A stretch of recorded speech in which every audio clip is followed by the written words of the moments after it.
Iya. Oke, udah Kak. Sorry Kak ya lama. Halo Kak.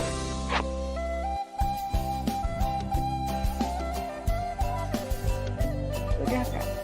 Udah. Eh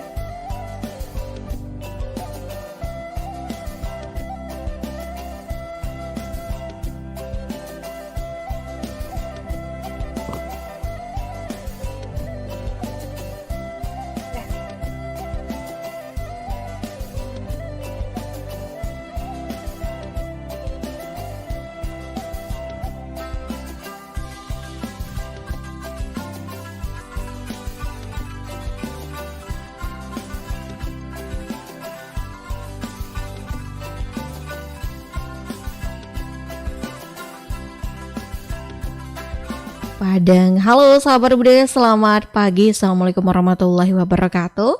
Ketemu kembali bersama Riri di Lintas Budaya pagi dan siang ya, dan tentunya di program Jelajah Nusantara untuk edisi Sabtu 20 sih ya, Sabtu 5 Maret 2022.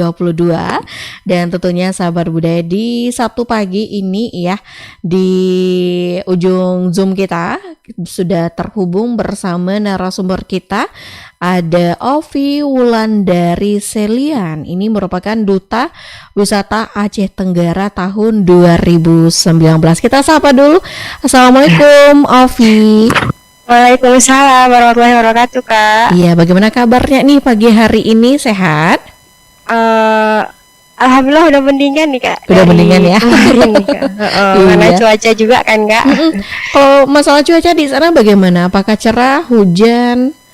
Sekarang ini hujan Kak. Dari Oh. tadi pagi sampai sekarang hujan. Oke, sudah masuk musim hujan ya di sana, sama dengan Sumatera Barat. Oke deh. Nah, sahabat budaya nanti juga bisa bertanya ya seputaran objek wisata atau kuliner yang ada di Aceh Tenggara ya, Ovi ya. Benar-benar Kak. Nah, Ovi, ini penasaran banget nih ya, bagaimana sih kan orang taunya itu Aceh secara umumnya. Nah, Ovi ini kan berarti tinggal di Aceh Tenggara. Apa sih potensi wisata di Aceh Tenggara ini yang paling menarik, yang unik yang ada di Aceh Tenggara? Boleh dong ngomong sama kita? Boleh Kak. Sebelumnya Ovi pakai masker gak apa-apa nih Kak? Boleh, nggak apa-apa. Kita kan jauh. Soalnya batuk kan Kak. Iya, nggak apa-apa. Silahkan. Ya. Jadi salam budaya semuanya, lestari alam dan budaya kita semuanya. Hal yang paling menarik untuk wisata yang ada di Aceh Tenggara, yang ibu kotanya adalah Kota Jane, karena dikelilingi oleh pegunungan dan berbeda dengan Aceh-Aceh yang lain yang identik mungkin dengan laut ya Kak. Kalau di sini identik dengan Taman Nasional Gunung Leuser namanya. Oke. Salah satu juga yang bisa dibilang paru-paru dunia. Di mana di situ kita bisa menemukan berbagai flora dan fauna. Di sini juga ada beberapa hewan langka yang sangat dilindungi dan sudah jarang ada di daerah-daerah yang lain, seperti harimau Sumatera, kemudian badak, kemudian juga ada orang utan, kemudian juga ada gajah. Oke. Terus juga ada flora yang berbeda dengan yang lainnya, seperti kita juga punya Rafflesia khusus dari Aceh Kak. Oke. Acehnis namanya, Rafflesia acehnis. Terus juga di sini Kak ada juga namanya Taman Nasional Gunung Leuser, Gunung Ketambe nih Kak. Iya. Di Ketambe ini orang-orang bisa melakukan trekking, hiking, dan juga bisa melakukan rafting. Di Aceh Tenggara ini juga Kak grade untuk rafting ataupun arung jeram itu sampai 1, bisa sampai 6 grade-nya Kak. Jadi oke. makanya banyak para turis datang kemari untuk mencoba destinasi arung jeram ataupun rafting di sini. Oke. Seperti dari Jerman, Belanda bahkan Kak kemari. Makanya banyak yang guide-guide di sini, mereka itu bisa bahasa luar itu karena mereka sering berinteraksi dengan turis-turis yang datang kemari gitu. Terus di sini juga punya wisata religi seperti Masjid Agung At-Taqwa Kak. Oke. Bisa dilihat masjidnya begitu megah gitu. Gabungan dari beberapa ornamen dari Portugis gitu kan, dicampur dengan ada dari Gayo dan juga suku Alas. Jadi nama saya Selian itu sebenarnya salah satu suku ataupun marga yang ada di Aceh Tenggara, berbeda dengan Aceh-Aceh yang lain gitu. Aceh kami di sini punya marga. Jadi suku Alas itu merupakan suku tertua yang ada di Aceh Tenggara. Kami ini sering juga disebut dengan miniaturnya Indonesia. Contohnya seperti itu, Kak. Karena di Aceh-Aceh yang lain, kami ini hidupnya berdampingan dengan suku-suku yang lain. Kami punya 11 etnis, Kak. 11 etnis ya. Wah, banyak kami juga ya. Hidup dengan agama berbeda agama, ada agama Kristen dan agama Islam. Karena di daerah kami ini letak geografisnya berdampingan antara Sumatera Utara dengan Aceh nih, Kak. Jadi banyak hal sih yang bisa dilihat di sini menarik. Salah satunya yang sangat dilihat sekarang adalah, Kak, rafting yang sudah diakui dunia. Bahkan sering orang luar datang kemari untuk mengikuti arung jeram, dan airnya itu semakin menarik untuk dicoba rafting apabila musim-musim hujan nih, Kak, akhir-akhir tahun seperti bulan 10, 11, 12. Berbeda dengan air yang lain, misalnya kayak di daerah Singkil ataupun di daerah Aceh Tengah. Airnya itu dan curam jeramnya itu lebih menantang. Jadi bagi orang-orang yang suka untuk destinasi olahraga seperti itu ya, Kak, yang bisa mengadu adrenalin, mengacu adrenalin, boleh coba datang ke Aceh Tenggara, supaya selain bisa melihat air dan mengikuti olahraga arung jeram itu, kita juga bisa menikmati di sampingnya itu banyak pepohonan yang terkadang kita juga bisa melihat satwa-satwa yang keluar dari samping-samping air. Di samping-samping sungai. Baik. Jadi memang banyak ya beberapa objek wisata yang ada di Aceh Tenggara yang mungkin bagi sahabat budaya mungkin bisa ya berkunjung ke sana gitu ya. Jadi enggak bingung kalau sudah berkunjung ke sana gitu ya. Nah, kalau boleh tahu sahabat budaya, Ovi, kan tadi Ovi bilang ada beberapa lokasi objek wisata yang mungkin objek wisata di objek wisata religinya. Ada masjid apa tadi? Agung At-Taqwa, Kak. Agung At-Taqwa itu dibangun dari tahun berapa kalau boleh tahu? Ini saya kasih lihat fotonya nih, Kak, ya. Nah ini bisa nih dilihat nih sahabat budaya ya. Ini mulai dibangun di tahun 2009. Tahun 2009. Bapak Bupati pada tahun tersebut menjabat, dan ini dijadikan sebagai sarana ibadah dan untuk menyelesaikan berbagai permasalahan adat dan budaya serta agama untuk menyelesaikan bisa di sini. Salah satu tujuannya seperti itu, Kak. Wah itu jadi, sangat. Masjid ini memiliki ornamen yang kalau saya bilang, Kak, subhanallah sekali, Kak. Menakjubkan sekali ketika kita berada dalamnya, sejuk gitu ya, Kak, ya. Iya. Dan merupakan salah satu juga wisata yang paling banyak dikunjungi di Aceh Tenggara, Kak. Bisa dibilang sebagai ikonnya. Jadi ketika orang kemari pasti mereka akan mengunjungi Masjid Agung At-Taqwa. Jadi pengen penasaran juga nih ya sahabat budaya, karena setiap daerah tuh pasti punya masjid tertua dan itu punya sejarahnya juga. Kemudian banyak untuk berkunjung ke sana ya untuk melakukan ibadah. Setelah melakukan ibadah juga bisa melihat, wah ini ukiran-ukiran seperti ini hanya ada di sini doang nih di masjid terutama yang ada di Aceh Tenggara. Nah, untuk Ovi sendiri nih, kalau untuk mempromosikan Aceh Tenggara, karena kan Ovi sendiri sebagai Duta Wisata Aceh Tenggara tahun 2009, itu untuk mengguide atau mengajak wisata dari daerah luar itu bagaimana sih?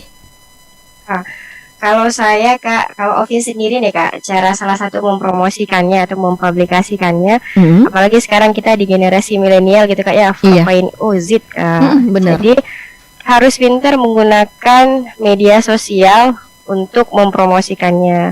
Memang salah satu hobi Ovi juga traveling, jalan-jalan gitu, Kak.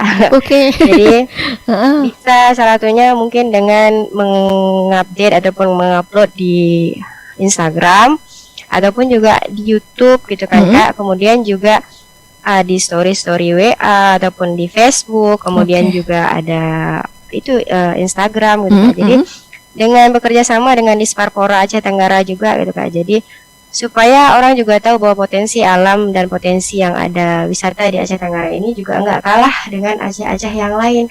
Buktinya alhamdulillah kemarin Duta Wisata Indonesia menggunakan baju adat kami kan Kak. Iya benar. Untuk menggunakan event pemilihan Duta Wisata, dan itu suatu kebanggaan bagi kami karena pakaian adat kami di sana dipakai dan menjadi pemenang alhamdulillah ya Kak dari 10 tahun terakhir gitu ya. Alhamdulillah ya. Iya Kak. Nah Ovi, kalau boleh tahu nih di Aceh Tenggara sendiri kan selain Dinas Pariwisata sudah membantu juga, kemudian anak-anak muda seperti ada kayak duta wisata di Aceh Tenggara itu mempromosikan Aceh Tenggara itu bagaimana objek wisatanya, apanya, kulinernya. Nah ada nggak sih masyarakat seperti Pokdarwisnya, kelompok sadar wisata di sana? Itu saya mendapatkan informasi juga kan Kak dari Disparporanya bahwa sekarang itu masih dalam tahap pembangunan bersama dalam menyusun desa seperti itu. Tapi sudah direncanakan dan sudah dibuat beberapa desa seperti desa wisata gitu di sini. Tapi kurangnya masih kurang minat sedikit ya. Iya benar Kak. Sepertinya kita harus lebih mensosialisasi lagi kepada masyarakat untuk pentingnya menjaga potensi kita, wisata kita, supaya orang lain itu bisa menarik dan tertarik dari mulai kita menatanya gitu kan Kak. Kemudian dari perjalanan yang mereka tempuh, apa saja yang kita sajikan ya. Jadi masih perlu mensosialisasi dan mengedukasi masyarakat untuk mereka tuh tertarik. Tapi sudah ada sih Kak, ini Ovi juga lupa tadi bilang bahwa ada sekarang namanya Alas Hills namanya Kak. Jadi sekarang itu juga jadi destinasi wisata terfavorit di sini karena bisa melihat Aceh Tenggara tuh dari atas. Jadi pemandangan dari atas Aceh Tenggara itu bisa dilihat dari Alas Hills seperti puncak gitu Kak. Kita naik ke atas, ada tulisan Aceh Tenggaranya. Terus dari sana kita bisa lihat. Di sana itu setiap malam minggu itu diadakan live musik gitu Kak. Ada kafenya, kemudian juga mau dibangun hotel di sana Kak. Bangun hotel di sana, kemudian juga ada tempat bermain anak-anak seperti ada biang lala di sana untuk destinasi keluarga.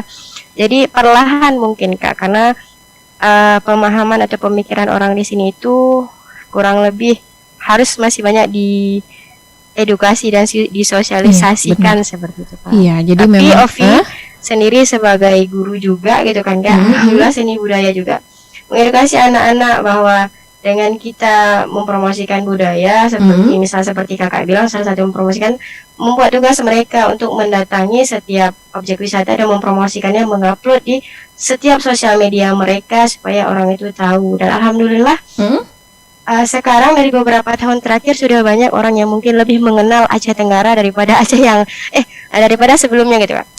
Karena Ovi sendiri menyadari bahwa Aceh Tenggara ini sepertinya Aceh yang kalau orang mendengarnya kayak sedikit aduh ada ya Aceh Tenggara. Iya benar. Padahal memang karena ada. itu memang terpikirkan, wah Aceh Tenggara, kirain Aceh itu Aceh Nanggro, Aceh itu kayak ruang lingkupnya tuh umum doang gitu, nggak ada Aceh ini Aceh, rupanya ada Aceh Tenggara gitu. Sahabat budaya, berarti ini sesuatu yang tersembunyi gitu ya sahabat budaya yang harus kita promosikan lagi, harus kita perkenalkan lagi, apalagi go internasional ya Ovi. Nah masalah untuk memperkenalkan ke go internasional, lebih go internasional deh ya, sebelum pandemi nih ada nggak sih beberapa turis luar yang berkunjung ke Aceh Tenggara? Salah satu tadi kata Ovi ada beberapa objek wisata alamnya yang paling seneng tengok airnya. Nah itu ada nggak bagaimana progresnya sebelum pandemi? Jadi dulu Kak sebenarnya Leonardo DiCaprio itu sudah kemari Kak. Wah. Dia menggunakan helikopternya untuk mengunjungi Ketambe, karena sekarang pun Ketambe itu juga sebagai ekologi Kak. Kalau orang yang melakukan penelitian tentang ekologi itu ke situ. Jadi Leonardo DiCaprio sudah ke situ, dan beberapa minggu terakhir ini kayaknya Richard Kyle datang mengunjungi kemari Kak. Untuk mencoba destinasi arung jeram di Ketambe gitu. Karena arusnya juga lagi besar lumayan karena lagi hujan kan Kak. Dan juga ada beberapa pejabat yang lain dan bahkan dari petinggi negara yang mungkin sudah kemari gitu Kak. Karena di sini juga kan Kak, kami serumpun dengan suku Gayo gitu Kak. Jadi terkenal dengan samannya. Jadi setiap tahun itu ada pertunjukan seperti saman, kegiatan saman bersama. Kemudian juga ada tari pelebat yang ada di sini, yang kalau dibilang berbeda dengan Aceh-Aceh yang lain gitu kan Kak. Tapi seperti yang Kak bilang tadi, kurangnya terpublish ataupun kurangnya orang untuk melihat kami gitu kan Kak. Jadi mulai dari sekarang, dari kemarin kami sudah mencoba untuk mengekspor ataupun memberitahu kepada orang kami itu ada di sini. Iya benar, nggak apa-apa. Dimulai dengan dari nol dulu ya. Semoga bisa maju lagi, bisa masyarakat daerah luar dari Aceh, terutama di Aceh Tenggara itu bisa mengenal Aceh Tenggara gitu loh sahabat Buddha. Karena kakak sendiri ya Aceh Tenggara ini di mana nih ya? Nanti boleh datang kemari Kak. Iya, insya Allah kalau ada waktu ya. Nah, pasti dong punya hal-hal yang tersembunyi yang sangat istimewa di sana. Nah, selain tadi beberapa objek wisata yang sudah paling disebutkan tadi ya, ada tempat objek wisata religinya, kemudian objek wisata alamnya. Kalau untuk wisata budayanya atau sejarahnya di Aceh Tenggara itu ada nggak, Ovi? Ada sih Kak. Jadi Ovi juga mau bilang di sini juga banyak air terjun sih Kak. Wisata air terjunnya juga banyak. Karena kan di gunung Kak ya. Iya. Kalau masalah wisata religi, wisata budaya ataupun sejarah, kami di sini punya yang namanya Tugu Benteng Kutarih gitu Kak. Ya, sama makam pahlawannya.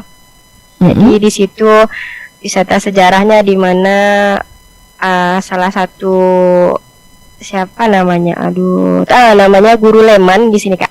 Di bawah Guru Leman bersama dengan sahabatnya yang lain itu memperjuangkan ketika para Belanda itu datang kemari untuk menjajah. Jadi mereka itu kan Kak buat benteng, buat benteng pertahanan, tapi dengan jumlah pasukan yang sedikit, mereka lebih banyak dan akhirnya mereka meninggal di tempat tersebut Kak. Jadi mereka itu dibuat adanya benteng Kutarih namanya, karena daerahnya itu namanya di Kutarih dan bentengnya didirikannya seperti itu.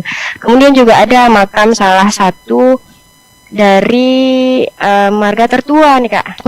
Ada beberapa fase untuk suku alas ini sendiri gitu Kak. Jadi ada suku pertama, marga pertama yang masuk kemari itu namanya Paladese nih Kak. Jadi Paladese inilah makam mereka ditemukan di daerah Terutung Kute namanya di sini Kak. Dan sudah dijadikan sebagai salah satu monumen dan bisa dikunjungi oleh anak-anak gitu Kak. Ada juga namanya Naga Kesiangan gitu Kak. Naga Kesiangan lucu ya namanya. Ada namanya Naga Kesiangan. Naga Kesiangan itu dibuat juga patungnya, ada monumennya naga gitu Kak. Kenapa sih naganya Kesiangan gitu Kak? Seperti ceritanya itu seperti legenda sebenarnya Kak. Jadi ketika dulu katanya dia bersembunyi itu di balik gunung yang ada di sini. Tapi karena dia tidak boleh kena panas gitu Kak ya, atau kena matahari, pas hari itu ada suatu kejadian yang mengharuskan dia harus keluar, dan di situ dia terkena cahaya matahari dan jadinya diam dan menjadi batu gitu Kak. Memang ada beberapa cerita filosofinya ya dari beberapa monumen atau tugu-tugu yang ada di Aceh Tenggara sendiri. Nah, kalau boleh tahu nih Ovi, dari pusat kota nih ke Aceh Tenggara itu membutuhkan berapa lama sih, berapa waktu untuk berkunjung ke Aceh Tenggara? Dari mana nih Kak? Dari misalnya di pusat kota Acehnya gitu. Kalau misalnya mau ke wisata alamnya nih Kak ya, kayak misalnya sekarang kan yang orang lagi seneng itu bagian dari wisata Lawe Sikap misalnya nih Kak. Wisata Lawe Sikap itu air terjun yang di bawahnya itu punya anak air terjun lagi, dan airnya itu sangat jernih nih Kak. Ada pondok-pondoknya untuk keluarga gitu. Itu bisa dari pusat kota itu cuma 15 menitan Kak. Ya, cuma sebentar ya sahabat budaya ya.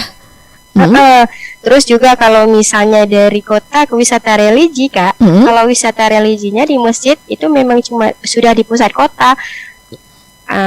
Jadi palingan 2 menitan 3 menitan dari kota itu sudah ketemu gitu. Terus kalau Ketambe karena yang kalau orang tahu Aceh Tenggara kayaknya yang paling familiar itu Ketambe Kak sama TNGL gitu, ya.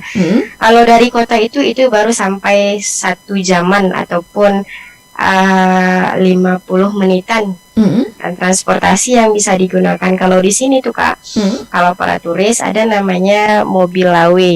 Mobil lawe itu seperti angkutan umum dan juga bisa menggunakan beca gitu Kak.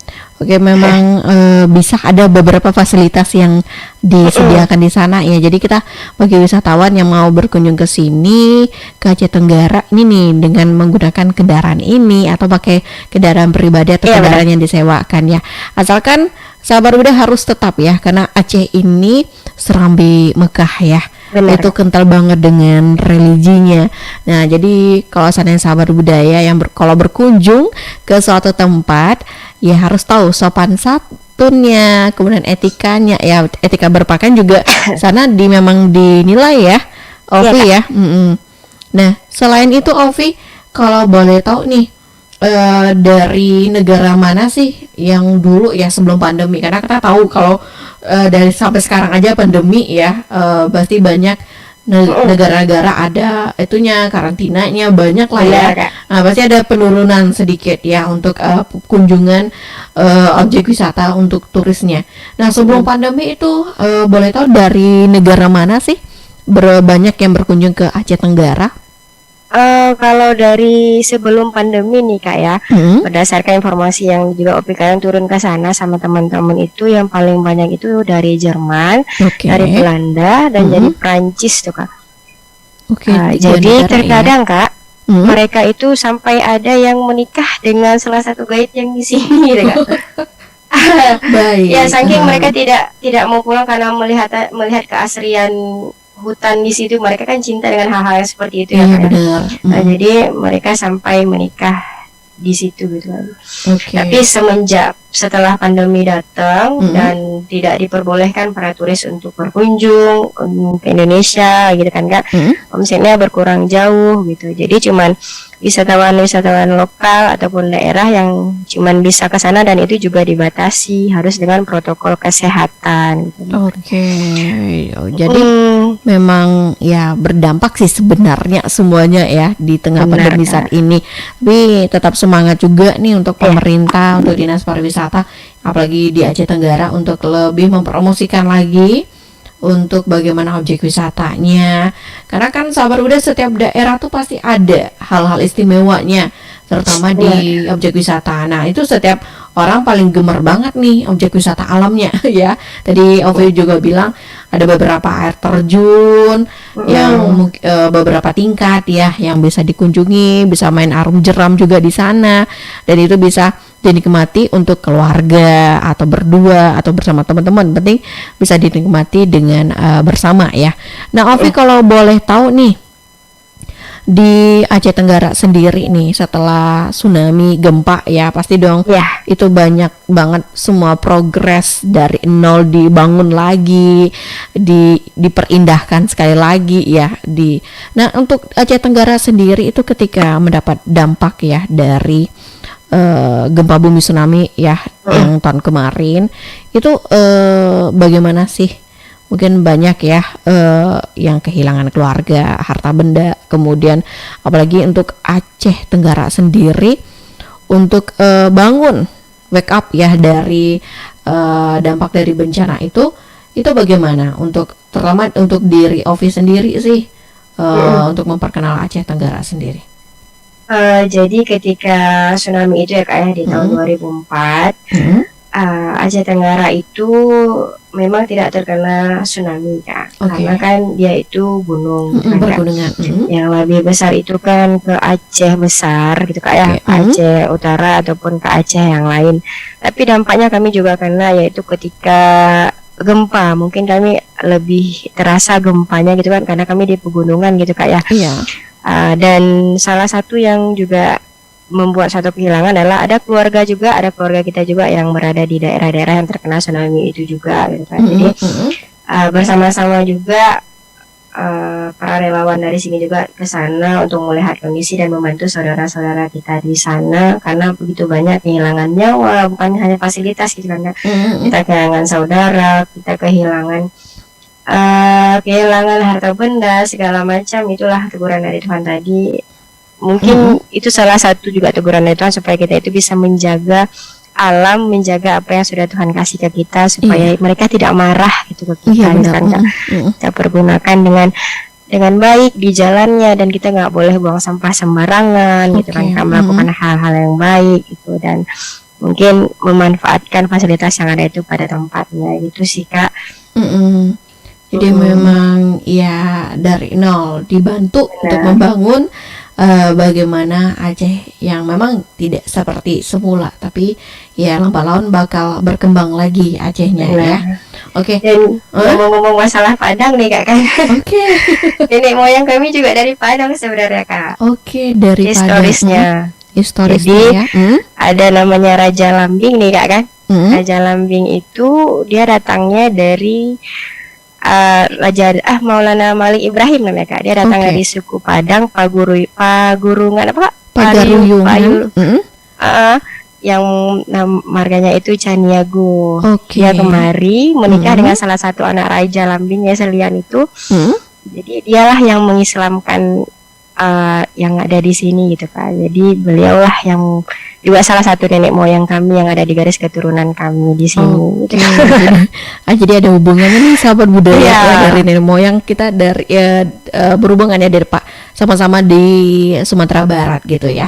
Nah, Ovi, kalau berdasarkan tadi kan pasti dong kita kalau untuk memperkenalkan semua objek wisata, kemudian kulinernya, kemudian tradisi. Nah, untuk tradisi dari Aceh Tenggara sendiri, kalau ketika wisatawan berkunjung ke sana itu apa sih tradisi yang diperkenalkan dari Aceh Tenggara?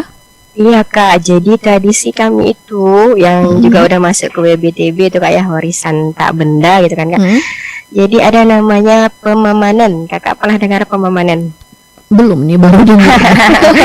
Jadi pemamanan itu dilakukan ketika kita itu ada acara sunat, kesenatan, dan juga acara perkawinan gitu. Jadi di mana yang menjadi wali yang paling besar di situ adalah paman, adik dari ibu gitu Kak. Jadi ketika acara itu menggunakan naik kuda tuh Kak. Diantar ke acara itu naik kuda pakai pakaian adat alas gimana? Inilah Opi kira-kira Kak ya. Jadi ada beberapa ritual. Ini acara pernikahan nih Kak. Jadi yang di sampingnya ini itu harus dari keluarga perempuannya yang mahramnya ya Kak ya. Yang memang saudara nggak boleh orang lain. Jadi setiap ada acara tersebut wajib pamannya itu menaikkan kuda anaknya tersebut. Baik itu ketika dia menikah ataupun kita sunat. Kalau sunat itu Kak khusus untuk yang anak laki-laki saja. Baik. Itu. Dan kemudian juga ada namanya tari pelebat tuh Kak. Tari pelebat itu mana ya fotonya? Jadi dia Kak hampir sama kayak palang pintu gitu Kak. Jadi dia menggunakan bambu berkelahi, pakai baju adat alas, kemudian dia berkelahi. Ini Kak. Baik. Berkelahi dia itu kan Kak, istilahnya menggunakan bambu namanya Kak, buluh di sini. Juga ada tari buluh mesusun, tradisinya juga. Ada makanan yang ketika di situ namanya sukut Kak. Jadi ada beberapa makanan yang tidak boleh diganti pada acara-acara tradisi tersebut, seperti pernikahan pamannya itu ada namanya pahal gitu Kak. Jadi memang ada beberapa kuliner atau makanan yang munculnya itu ketika hari-hari besar saja ya, hari adat.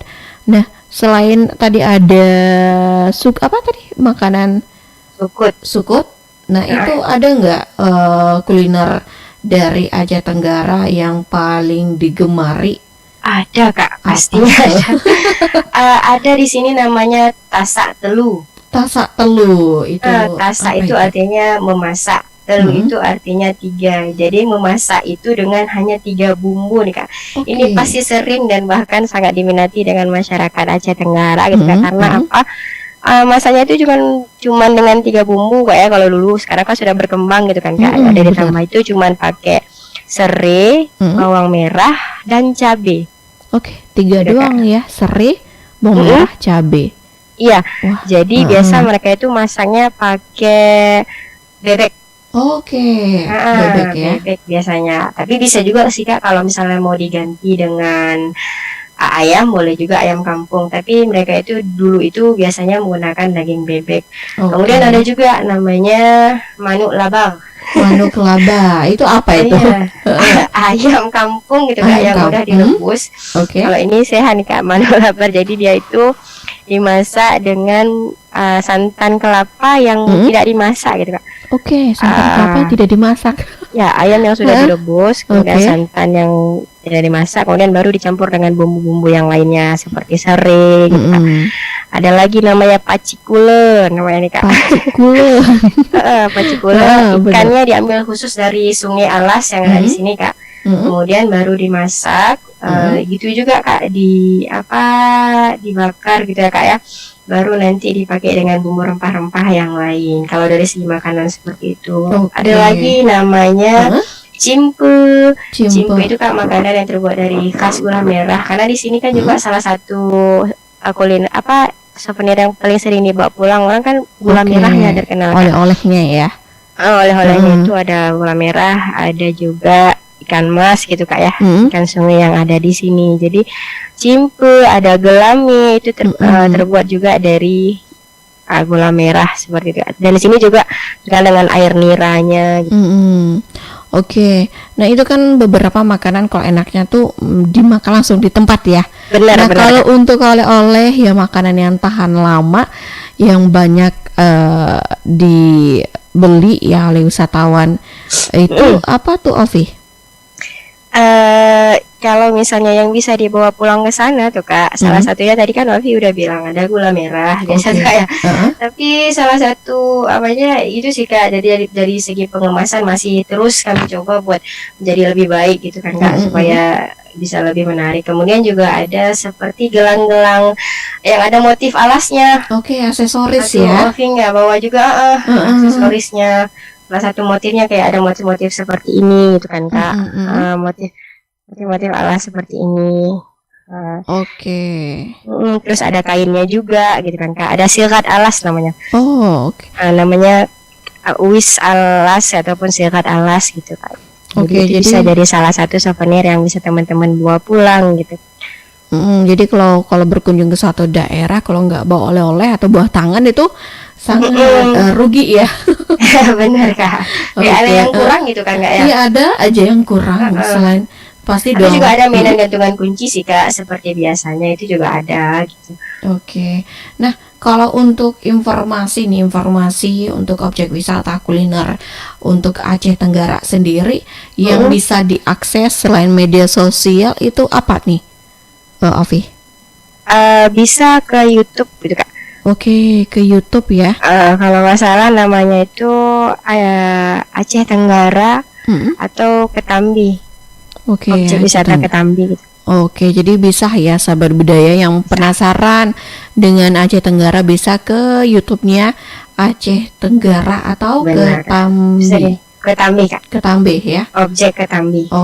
Karena ini sedikit beda ya sahabat budaya logat bahasa kita ya. Deh. Ovi, ini sudah hampir di ujung acara. Apa sih harapan kedepannya untuk pariwisata Aceh Tenggara ini?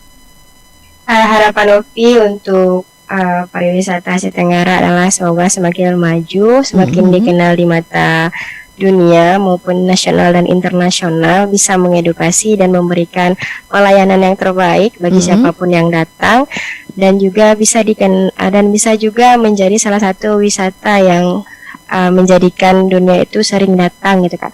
Baik secara wisata alamnya, religinya dan masyarakatnya juga bisa sama-sama untuk membangun daerah kita, bahwa daerah kita ini juga punya potensi yang bisa dilirik dan dikenal oleh orang banyak, seperti dari segi agamanya maupun dari segi wisatanya, dan apapun dalam hal yang baik untuk memajukan kepariwisataan Aceh Tenggara gitu Kak. Terutamanya untuk generasi para generasi milenial.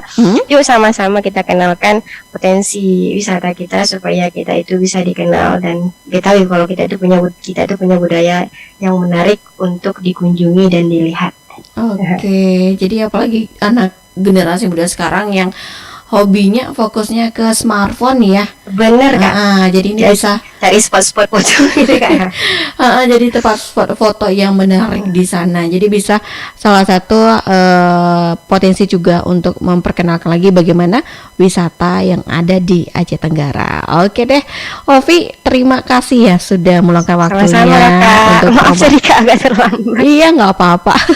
Terima kasih, semoga Ovi sukses, semoga cepat sembuh ya. Kakak juga sehat-sehat. Iya, terima kasih juga, dan tentunya selamat pagi. Assalamualaikum Ovi. Waalaikumsalam Kakak. Baik, sahabat budaya, tadi kita sudah berbicara bersama atau ngobrol asik ya bersama Ovi Wulandari Selian. Ini merupakan Duta Wisata Aceh Tenggara tahun 2019. Menarik juga nih sahabat budaya ya. Selain kita mendengar, biasa kita tahu aja Aceh secara umum, rupanya Aceh Tenggara itu ada dan memiliki beberapa objek wisata yang menarik, kuliner yang asik, dan tentunya orang-orangnya ramah gitu sahabat budaya. Oke deh, terima kasih sudah mendengarkan kita di Jelajah Nusantara untuk edisi Sabtu 5 Maret 2022, dan kita akan berjumpa Sabtu depan dengan narasumber yang berbeda juga dong sahabat budaya. Oke deh, menjelang pukul 9 kita akan bergabung dengan Perempat RRI Jakarta. Tetap bersama kami terus sahabat budaya di 92,4 MHz.